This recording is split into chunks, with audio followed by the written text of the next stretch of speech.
Welcome back. I am going to show you how to do some watercolor techniques on your test paper before you begin your watercolor. You should have either this size, a 3x3 grid with using your larger template, or you should have a 4x4 grid that you use on your smaller template. You should also have a some small strips of watercolor test paper in your material pack. If you don't and you use your large watercolor paper, you should have some extra space somewhere on your paper. Cut that area off so that you can use it for your test papers. On your test paper, watercolor paper has a smooth side and a bumpy side. The bumpy side is the side we're going to paint on. If you accidentally drew on the wrong side on your watercolor paper, don't worry, it will work anyway. So I traced my template again 3 times on my sample so that I can show you some different watercolor techniques to use. Let me put down a piece of paper so we can begin. You should have your watercolor brushes, 1 or 2.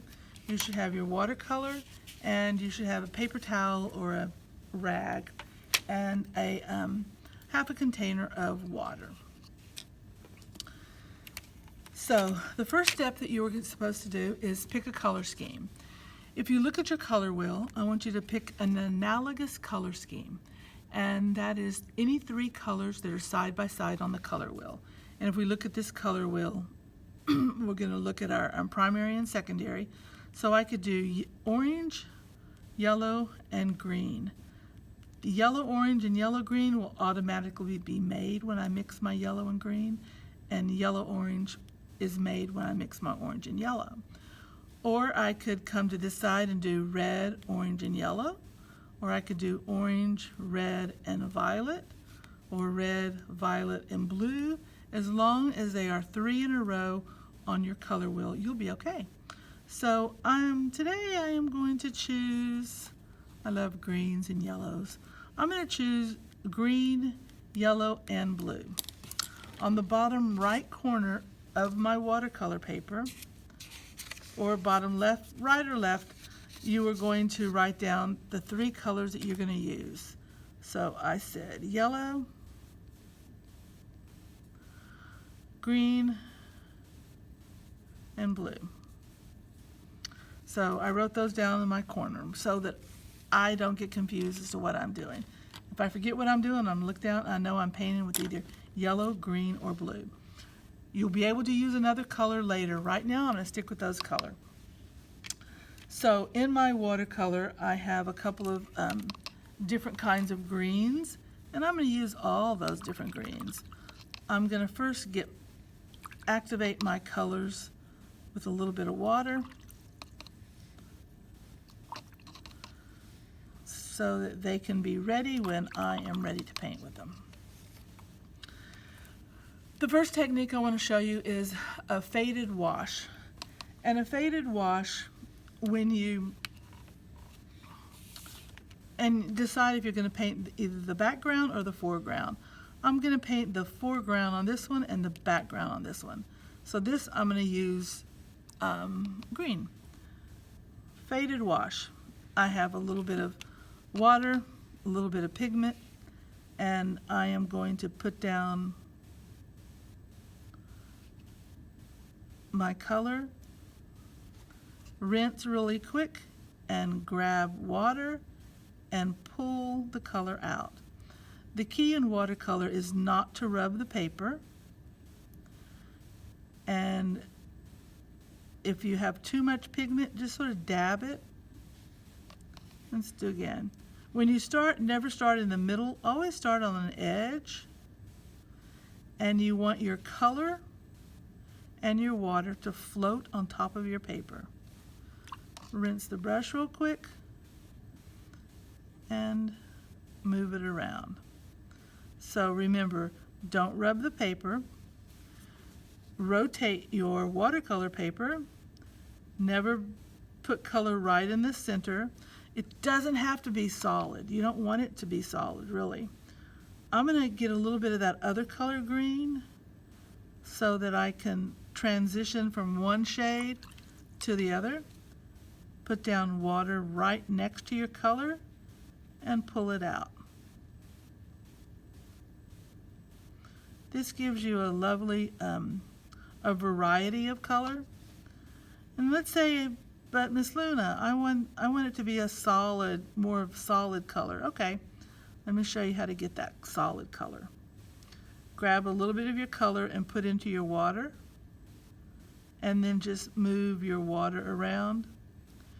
You can also hold your watercolor paper at a little bit of an angle, and it will help your color move. What you don't want to do is go back and start rubbing your paper. Let it move around on its own. I'm liking that. Remember, always start on an edge and then pull the water into where you're working. So that is a faded wash. If you have too much water pooling on an area, especially after I held this up, if you get all the water out of your brush and put the tip of your brush right along the edge, and you can slurp that water right on up. The rest of that I'm going to leave alone. I'm going to see what it's going to look like after it dries.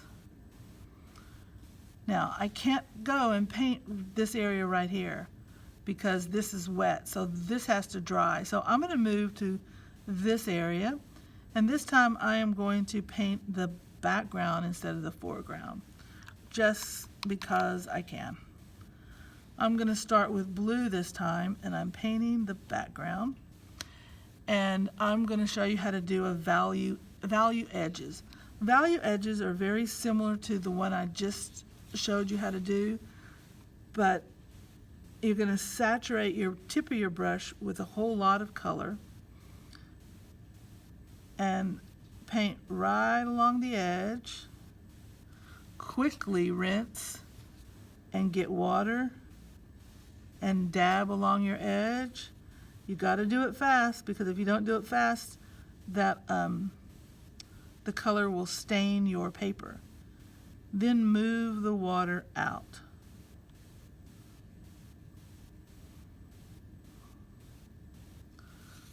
Let me try the other side. Get your pigment on your paintbrush, just the tip with a whole lot of pigment, and right along the edge. Rinse quickly and put your water right next to the color and pull that in. I'm going to leave that alone and see what it looks like when it dries. I'd like a little bit of dark area right there. Put the tiniest bit of color. There you go. I'm going to move to this edge. I'm going to do one more valued edge. Valued edges can be kind of tricky, especially if you're working in a small area. Put down the color, quickly rinse, grab your water, dab the water along the edge, and then pull the color. If you don't use enough pigment, you won't get an intense value edge, and that's okay. It takes a little bit of practice to do that, and sometimes it works and sometimes it doesn't. Today my color's working really quite nicely. Let me do one that's light so I can show you how if it doesn't work. Oops, that's worked also. Sorry, I was trying to do one that didn't work. Notice how I'm not going back and rubbing my paper. That's a no-no.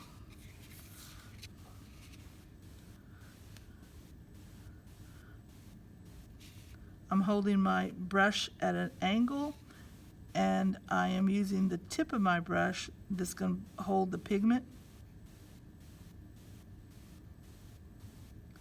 and I'm pulling the water around rather than rubbing the paper.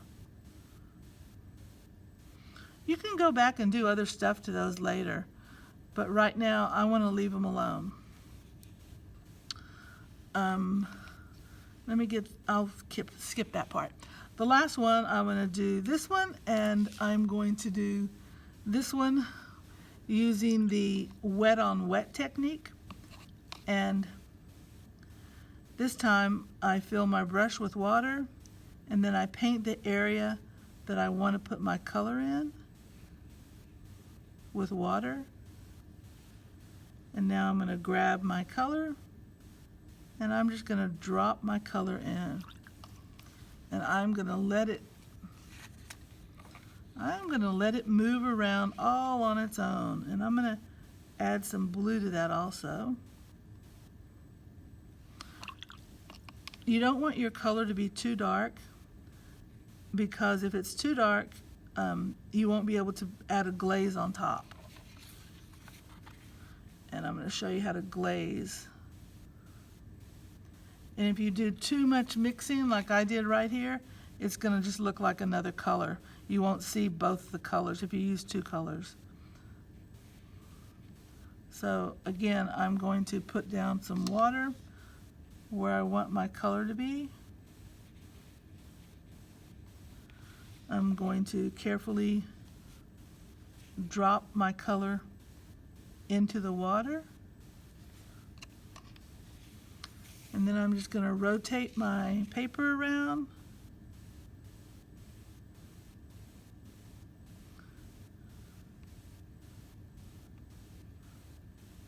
And let it blend all on its own. You can tighten your edges up by moving the water where you want it to go. One more time. Paint the area that I want to paint with water.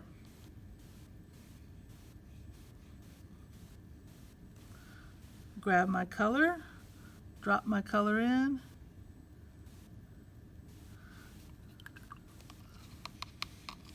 and then kind of rotate my paper and let it. You can guide the color if you want to guide it into an area that's wet. Now be careful, because if you put water anywhere else, your color will bleed right into wherever you have water. You can tighten your edges up with the tip of your brush. But those are our 3 different techniques that I want you to practice on. Faded wash,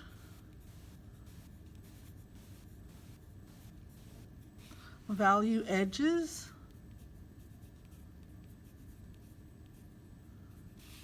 and wet on wet.